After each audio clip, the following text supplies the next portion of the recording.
BJP NDAയുടെ മുന്നിൽ ആര് സ്ഥാനാർത്ഥിയായാലും അത് ഇടതുപക്ഷത്തിൻ്റെ സ്ഥാനാർത്ഥി ആരോ ആകട്ടെ, ഐക്യജനാധിപത്യ മുന്നണിയുടെ സ്ഥാനാർത്ഥി ആരോ ആകട്ടെ, ഞാൻ ഉന്നയിക്കാൻ പോകുന്നത് കേരള നിയമസഭയിൽ പാലക്കാട് നിന്ന് എല്ലാവർക്കും വേണ്ടി, കോൺഗ്രസിൽ പ്രവർത്തിക്കുന്ന നല്ലവരായിട്ടുള്ള മനുഷ്യർക്ക് വേണ്ടി, മാർക്സിസ്റ്റ് പാർട്ടിയിൽ പ്രവർത്തിക്കുന്ന നല്ലവരായ മനുഷ്യർക്ക് വേണ്ടി, കാസർഗോഡ് മുതൽ തിരുവനന്തപുരം വരെയുള്ള ഇവിടുത്തെ യുവാക്കൾക്ക് വേണ്ടി, യുവതികൾക്ക് വേണ്ടി, അമ്മമാർക്ക് വേണ്ടി ശോഭ പോണോ എന്നുള്ള ഒരു ചോദ്യമാണ് ഞാൻ ഇവിടുത്തെ ജനാധിപത്യ വിശ്വാസികളുടെ മുന്നിൽ ചോദിക്കുന്നത്. അവർ എന്നെ തീർച്ചയായിട്ടും സ്വീകരിക്കും എന്നുള്ളത് എൻ്റെ 100% വിശ്വാസമാണ്.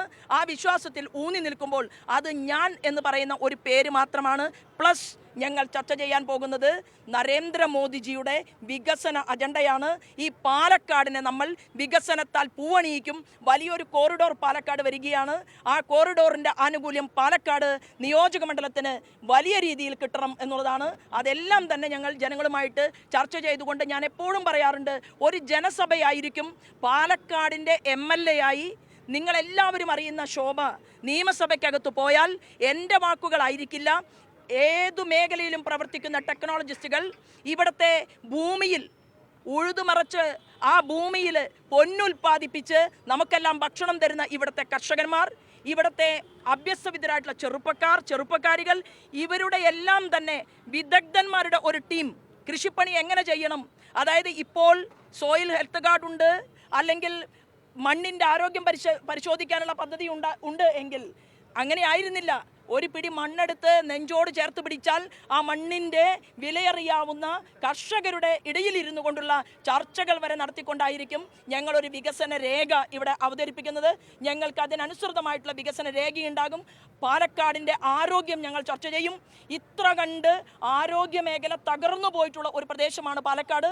തീർച്ചയായിട്ടും ഞങ്ങൾ ആരോഗ്യ മേഖലയ്ക്ക് വേണ്ടി വ്യക്തമായിട്ടുള്ള ഒരു മാനിഫെസ്റ്റോ ഞങ്ങൾ ഇറക്കും. യുവാക്കൾക്കും യുവതികൾക്കും വേണ്ടിയിട്ടുള്ള ഒരു മാനിഫെസ്റ്റോ ഉണ്ടായിരിക്കും. ഞങ്ങൾക്ക് കർഷകരുടെ വിഷയങ്ങൾ അത് ഈ ഹൃദയത്തിൽ സ്വീകരിച്ചുകൊണ്ടായിരിക്കും ഞങ്ങൾ പാലക്കാട് മുന്നോട്ട് പോകുക. പാലക്കാട് ഉപതെരഞ്ഞെടുപ്പിലെയും BJPയുടെ കണക്കുകൾ അത് വലിയ രീതിയിൽ ആശ്വാസകരമായിട്ടുള്ള കണക്കുകളല്ല. അത് പഠിച്ച് പരിശോധിച്ച് മുന്നോട്ട് പോകാനുള്ള ഒരു സമയമില്ല. അത് മറികടക്കാൻ പാലക്കാട് ഭാരതീയ ജനതാ പാർട്ടി നേതൃത്വം നൽകുന്ന NDA വിജയിക്കും എന്ന് പറയാനുള്ള കണക്കൊക്കെ നിങ്ങളുടെ കയ്യിലുണ്ട്. ആ കണക്കുകളെല്ലാം നിങ്ങൾ ഹൃദയത്തിൽ സൂക്ഷിച്ചുകൊണ്ടാണ് ഇപ്പോൾ എന്നോട് ഈ കണക്ക് പറയുന്നത്.